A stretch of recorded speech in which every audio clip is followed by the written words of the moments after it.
I must admit, when I heard the film was about a short, handsome man who did his own stunts, I thought it was going to be a Tom Cruise movie, but there you go. Now, the reason I can be a little less formal with Grant is that we've known each other for a very long time. Please sit down, guys.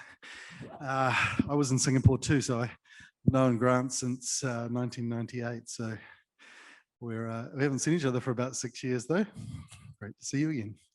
Alistair, congratulations on your gong from the other night. Thank you. Great effort. As the filmmaker, I was very interested as it unfolded that I would imagine you were probably not with the boat more than 10% of the time during the travels.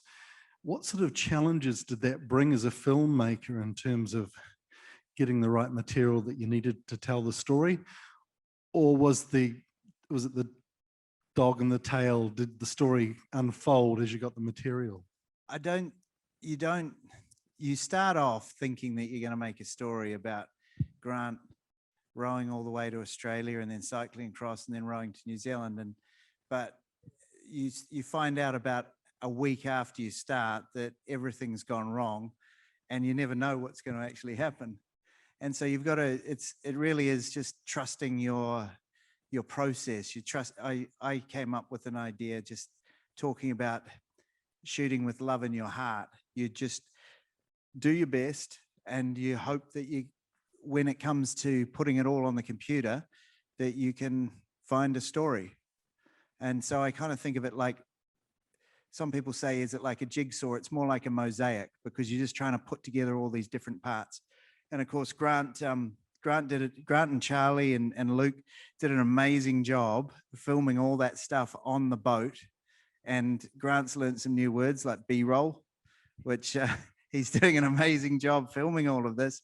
And so, yeah, does that answer the question? I don't know.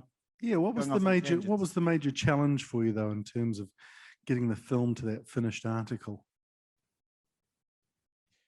I mean, there's just so many big challenges. One of the biggest ones is when you get all of that footage back, and I spent probably almost a year trying to just transcribe all of the information, all of the stuff of Grant talking to camera on the boat. So that was a huge challenge.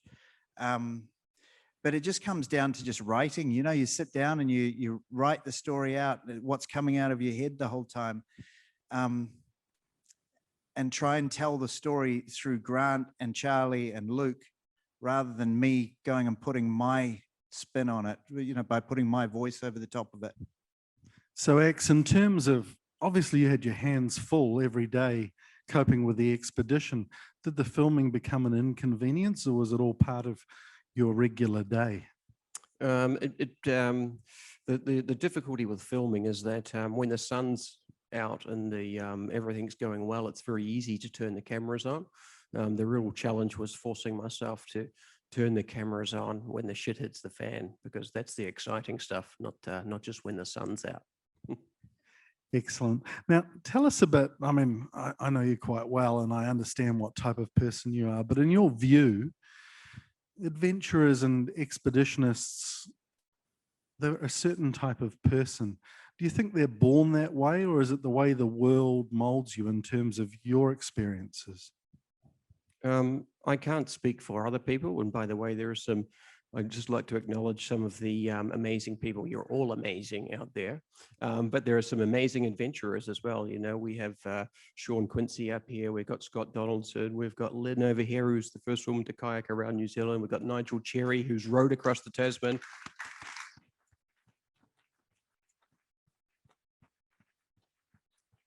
So I don't want to speak for them, but for myself, I don't really know, to be honest. I'm not sure. It seemed like such a great question at the time. So I'm going to shut up. You must have some great questions that you'd like to pose to either Alistair or Grant here. Is anybody keen to put their hand up and ask a question? We've got mics. Yeah, just in here. Can you send the mic down to this young man, please? Thank you.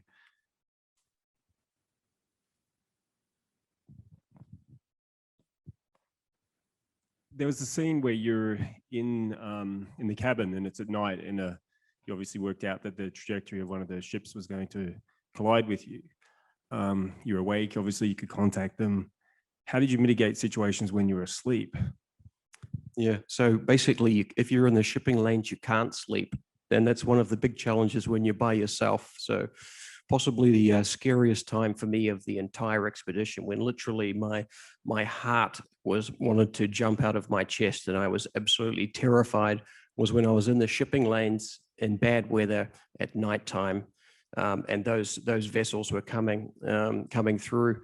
And we have an AIS, this automatic identification system on the boat, but it only has a range of a few miles. And these vessels, they might be going 10 or 15 knots. So you got to wait till they come within range and then try and get hold of them on the radio at nighttime. You literally, sleep is just not an option whatsoever. So it's extremely exhausting. Great question. Thank you. Thanks. Anybody else got some questions? The young man just down the front here. We'll get to him eventually while we're filling the time, Alistair. I was really interested in the soundscape for this movie. It kind of just weaves itself in nicely and you don't notice it a lot, but that's, for me, the beauty of it. Talk us through how you met the artist. I'm really glad you say that, because I noticed every little bit tonight that I didn't think was working that well. But I feel like the weather was the next character, you know? I really wanted to try and put people on the boat so that people could hear the creaking of the boat, the waves hitting the boat and all of that. I just feel like that's part of the whole experience. It was really important to me. And in terms of the music? The music, I think, to me, the most important thing is the sound effects, first of all, the waves. Then there's the editing. That puts people in the position that I feel like the editing helps scramble the brain. The editing helps people understand, Grant didn't know all the time what he was going to do. That's the whole story, And then the music just leads the emotion. So if you get those first two things right, I feel like the music follows on from that. And you obviously met the artist during the trip. Yeah, one of my favorite parts was the music of Etzen.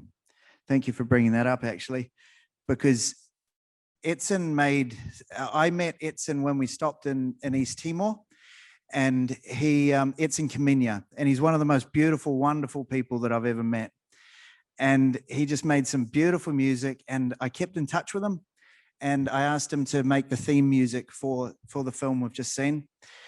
And I just thought he did a wonderful job. Now, one of the things about Etzen, if I could just put in here now, is Etzen lives in East Timor, and he's actually had to go over to the UK to get through the troubles that we're going through at the moment and provide for his family. And while he's been away, his Dili got hit by floods, and his family is now homeless. And so if you're able to go to the cedarsidesfilm.com, that's our website, and there is a music section there. And we've got a GoFundMe page to help his family get back in his house. We're selling we're doing pre-sales on his new album at the moment. And I mean, you heard his music before the show and tonight. He's a beautiful musician, and his family really needs some help right now. So if you're able to go there and help out, that'd be fantastic. Thank you for bringing that up, Mike. No worries, Alistair. Sorry to keep you waiting, young fella. Have you got the question there still? Looking back on the whole expedition now, what do you think were your main feelings on it all? Oh,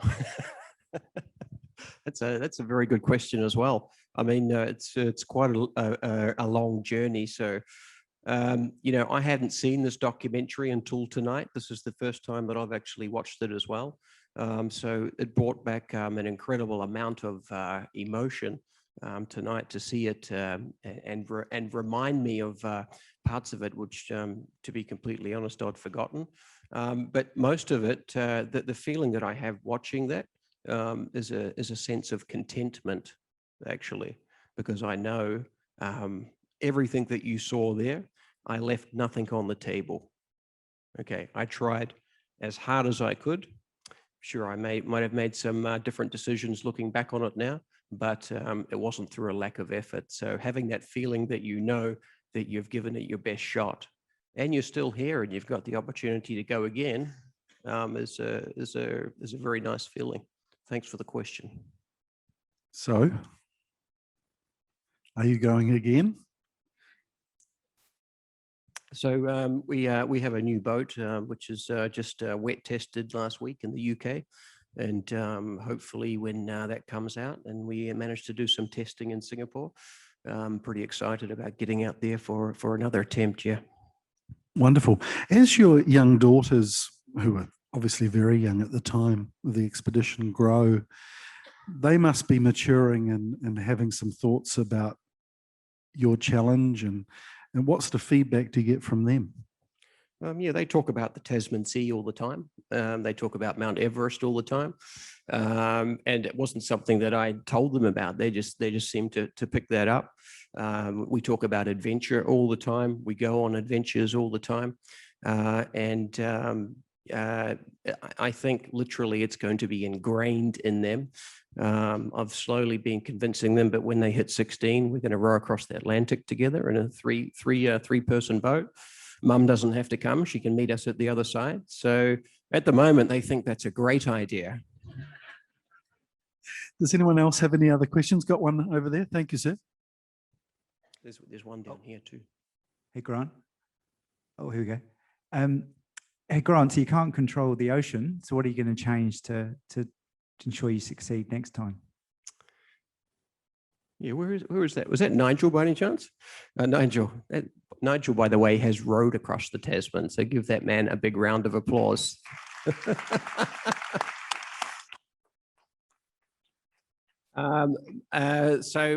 Definitely a good tradesman never blames his tools, but I've taken everything that didn't work very well on that boat in this new design and designed a number of factors differently. So the boat design will be one of the biggest ones. Definitely mindset is a huge part of this as well. I mean, as Sean was alluding to so beautifully through this, you know, it doesn't matter if you're the strongest rower in history, which I'm definitely not. It won't really matter. It won't get you across the Tasman. Having a mindset, which is, you know, I've just come through quarantine, and it's a very similar feeling, to be honest, when you're sitting there in quarantine sometimes, to lying in a small cabin by yourself for days on end. Really working on the mindset piece, which is critical to getting across the Tasman as well. Thanks, Nigel. Great question. He doesn't have a mic. The man with the mic, yeah. Oh, sorry. Yeah. I've actually got a triple barrel question, if that's not too selfish. First is for Alistair. How did you come up with how did you settle on the name for the film? Second part for Grant, what's the psychology behind referring to yourself as we, even when you're out on the ocean all by yourself? And the last part is for Alistair. Who's your favorite cousin?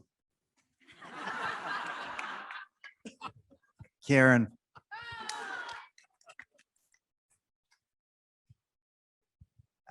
The name to me is really significant for this, because, and I think you see it. First of all, it comes from what Colin had to say about getting across the Tasman. You know, anyone can try it, and you can take all the technology you like along with you, and you can do all your preparation and planning and so on. But you don't really have, from my vantage point, it didn't look like Grant had that much to do with it, apart from, you know, giving it his best shot. And I feel like, to me, what I wanted to say was, we have this huge, at the moment, this technological hubris in the human race. We think that we can control anything by technology. I call us the app generation, and I think that's what I wanted to try and say in this film, was that nature is so much more powerful than us. And I hope that this story shows that a little bit. What was your question, Grant? I actually had to. There's a very good question, because that's a subconscious reference that I'm making to we. But I think the most accurate answer to that is that this is definitely not a solo endeavor. From my perspective, there is a wonderful team of people that have been involved in this. each doing their own specific part. Alistair, for example, on the film production, Dave Field, the project manager, sitting up behind there. There's a whole team of people involved, and probably Scott would say the same, with the team that helped support his attempt on the Tasman. So I don't think it's a solo endeavor personally. So the front. Thank you, Grant. I was very intrigued by your comments at the beach, and you were talking about purpose, like finding your purpose. So, I mean, in an ordinary life like I live, we don't cross the Tasman to find our purpose. So, do you want to elaborate a little bit on why you see that as part of your purpose, if that's what I understood? Yeah, so I don't believe that crossing the Tasman is my life purpose. I believe that human-powered journeys are my life purpose. And a great way to help reflect on that is, just hypothetically speaking, all of you can go through this exercise right now at this particular time, if you like as well. Hypothetically speaking, if you had no commitments whatsoever, just like that, after you walk out of this particular theater, right? You also were lucky enough to have enough money that you didn't have to worry about it for the rest of your life either. What would you do? Okay. And for me, the answer has always been very clear. I would just in Singapore, I would get on my bicycle and start riding towards Europe. And then I would get in a boat and start rowing across the Atlantic and go around the world. That's just what I do. That's the one thing that I would do. That's my purpose. I used to think it was just a passion or a hobby or a pursuit, but now I realize that there's something deeper in it than that. I hope that answers the question, because it can be quite a tough question to answer sometimes. Actually, on that subject, could David stand up? I'm really interested to see what you look like, this disembodied voice that was in the movie. Well done. And you've got a mic, so you're going to ask us a question. Thank you, David. Yeah, I've got a question, obviously, knowing a little bit about the journey. I'm intrigued to know whether Alistair or Grant did the most kilometers, because I know that Alistair spent a lot of time on this journey, and we've seen the story of Grant. And I've got a question for Alistair as to how has this journey changed you and your biggest takeaways from this? That is a very, very difficult question to answer, Dave. I did the most kilometers by human power.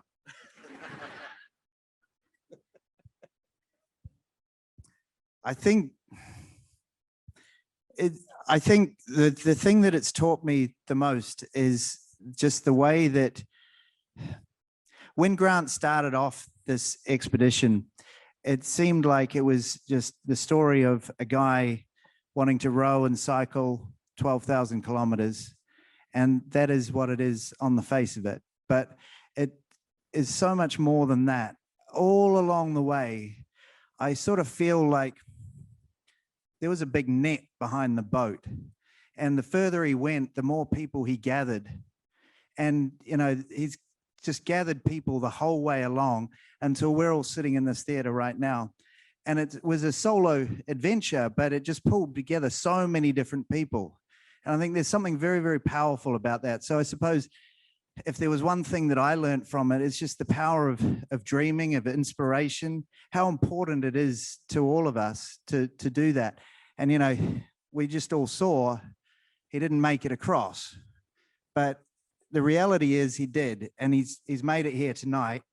And that net, that ribbon, whatever it is that came along with the boat, it stretches all the way back across the Tasman to Robin and David and Eden, all the way to Punchy and Darwin, to Jose Ramos Horta of all people in Dili, and all the way back to Singapore and all around the world. It just pulls people together. So that's what I would have said that I would have learned the most about it, is that just dreaming pulls people together, and it's so important these days right now.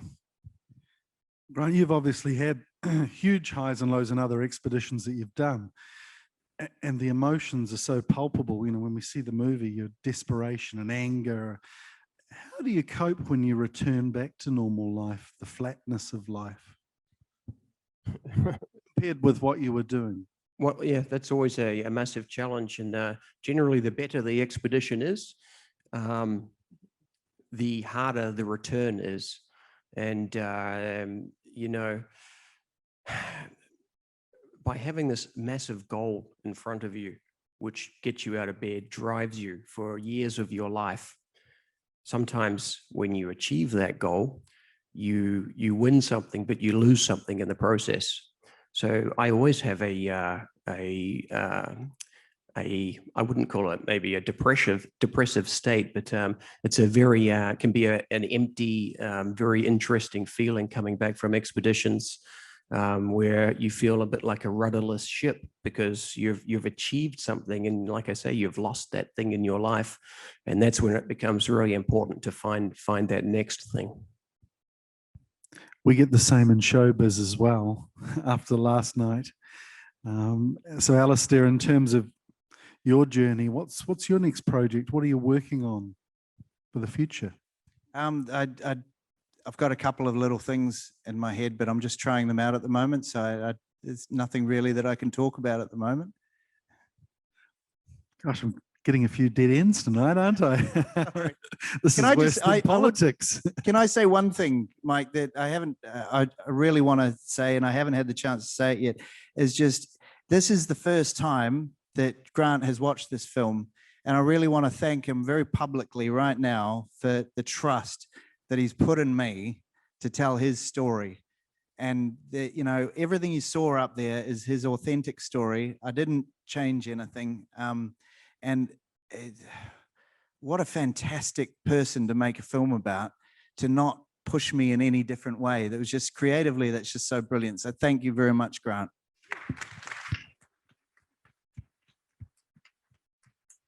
I hope that makes up for the dead end. Brilliant, thank you. We've got one more question over here. Thank you. We'll make that the final question.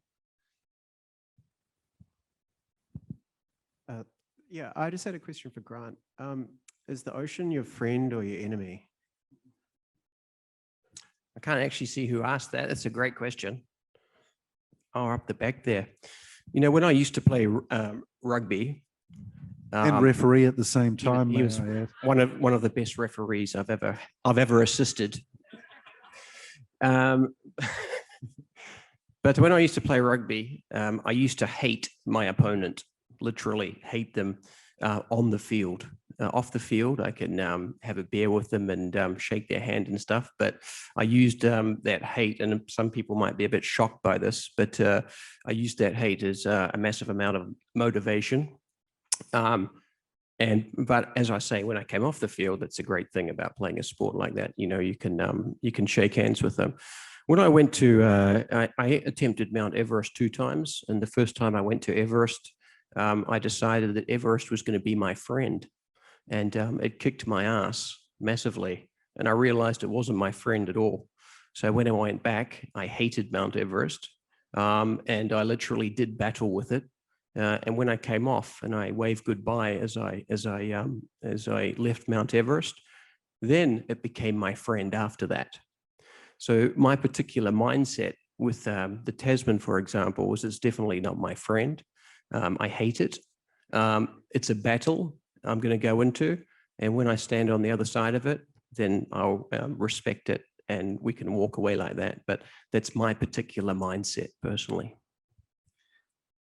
Brilliant way to end it. Grant Rawlinson and Alistair Harding, please give them a round of applause.